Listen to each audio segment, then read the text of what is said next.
Assalamualaikum warahmatullahi wabarakatuh. Perkenalkan, nama saya Dewi Ratnasari dari Program Studi Akuntansi Fakultas Ekonomi dan Bisnis Universitas Trunojoyo Madura. Assalamualaikum warahmatullahi wabarakatuh. Perkenalkan, nama saya Vin Sylvia. Saya dari program studi Ekonomi Pembangunan Fakultas Ekonomi Bisnis dan saya berasal dari Surabaya, Jawa Timur. Assalamualaikum warahmatullahi wabarakatuh. Perkenalkan, saya Jafir Rizky Baitur Rahman dari program studi manajemen Fakultas Ekonomi dan Bisnis Universitas Trunojoyo Madura. Oke, perkenalkan nama saya Audi Lita Masari, asal Surabaya, Fakultas Ilmu Sosial dan Budaya Universitas Trunojoyo Madura. Assalamualaikum warahmatullahi wabarakatuh. Saya Sri Wayuning Tias dari Prodi Pendidikan Bahasa dan Sastra Indonesia, Fakultas Ilmu Pendidikan Universitas Trunojoyo Madura. Assalamualaikum warahmatullahi wabarakatuh. Perkenalkan, nama saya Lilis Tewati dari Fakultas Ekonomi dan Bisnis, Program Studi Ekonomi Pembangunan, Universitas Trunojoyo Madura. Di sini saya akan menjelaskan sedikit tentang Tugu Pahlawan.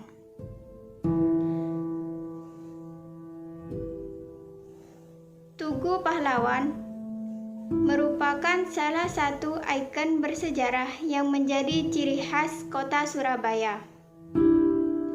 Monumen Tugu Pahlawan ini memiliki ketinggian 41,5 meter dengan bentuk menyerupai lingga atau paku yang berdiri terbalik. Penampilan yang cukup unik ini dengan lengkungan sejumlah 10 lengkungan dan terbagi menjadi 11 ruas. Monumen Tugu Pahlawan Surabaya dibangun sebagai bentuk penghormatan bagi para pejuang di Surabaya yang gugur dalam mempertahankan kemerdekaan Indonesia. Di area Tugu Pahlawan ini juga dibangun Museum Perjuangan 10 November yang berisi tentang pertempuran 10 November 1945 di Surabaya. Dalam museum ini terdapat 2 lantai, di mana lantai 1 terdapat 10 patung yang melambangkan bentuk semangat perjuangan arek Surabaya. Dan di lantai 2 terdapat ruang pameran senjata, reproduksi foto-foto dokumenter, dan pameran koleksi peninggalan Bung Tomo. Museum ini diresmikan pada tanggal 19 Februari 2000 oleh Presiden Kiai Haji Abdul Rahman Wahid atau yang lebih kita kenal dengan Gus Dur. Ini adalah gerbang masuk untuk menuju ke Tugu Pahlawan. Dan di sana terdapat bis yang digunakan untuk turis yang ingin keliling kota Surabaya. Ini merupakan ukiran perjuangan dari beberapa tokoh masyarakat.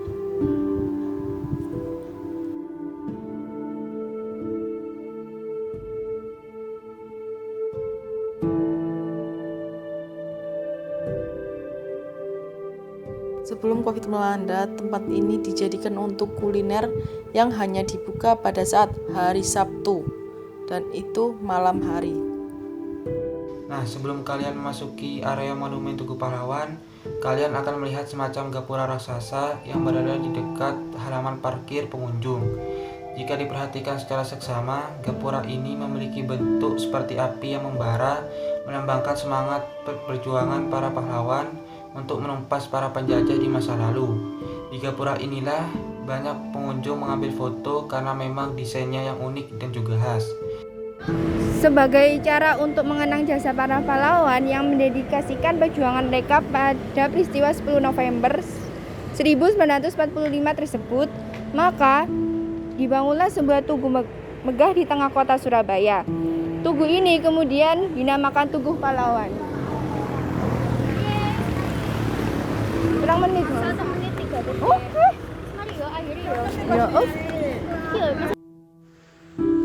Ya, Perisai Perang Surabaya Ahmad Zaki Yamani mengatakan, Tugu Pahlawan dibangun di lahan bekas gedung Camp Peitai yang menjadi markas polisi militer sekaligus tahanan bagi para pejuang Indonesia saat penjajahan Jepang. Di sini saya akan menjelaskan mengenai lapangan di sekitaran Tugu Pahlawan. Tugu Pahlawan dilengkapi dengan lapangan yang luas dan taman bunga dengan berbagai koleksi tanaman. Lalu juga terdapat museum yang menyimpan berbagai benda dan non-benda peninggalan sejarah peristiwa pertempuran 10 November. Memasuki tanggal 10 November, setiap tahunnya lapangan Tugu Pahlawan ini kerap diadakan berbagai kegiatan, seperti kegiatan aksi teatrikal yang menggambarkan semangat pejuang arek-arek Surabaya dalam menghadapi penjajah. Saya di sini akan menjelaskan tentang Museum Perjuangan 10 November. Museum Perjuangan 10 November didirikan sebagai bentuk kenangan atas keberanian arek-arek Surabaya pada pertempuran heroik tanggal 10 November 1945. Museum yang diresmikan pada tahun 2000 dan berlokasi di dalam Kompleks Tugu Pahlawan ini terkenal sebagai salah satu destinasi wisata di kota Surabaya.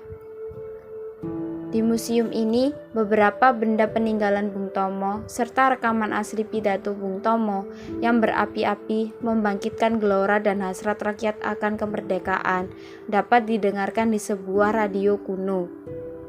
Beberapa diorama statis menggambarkan aksi kepahlawanan arek-arek Surabaya yang hanya dengan menggunakan bambu runcing dan senapan rampasan mampu melawan sekutu dapat dinikmati di lantai 2 museum.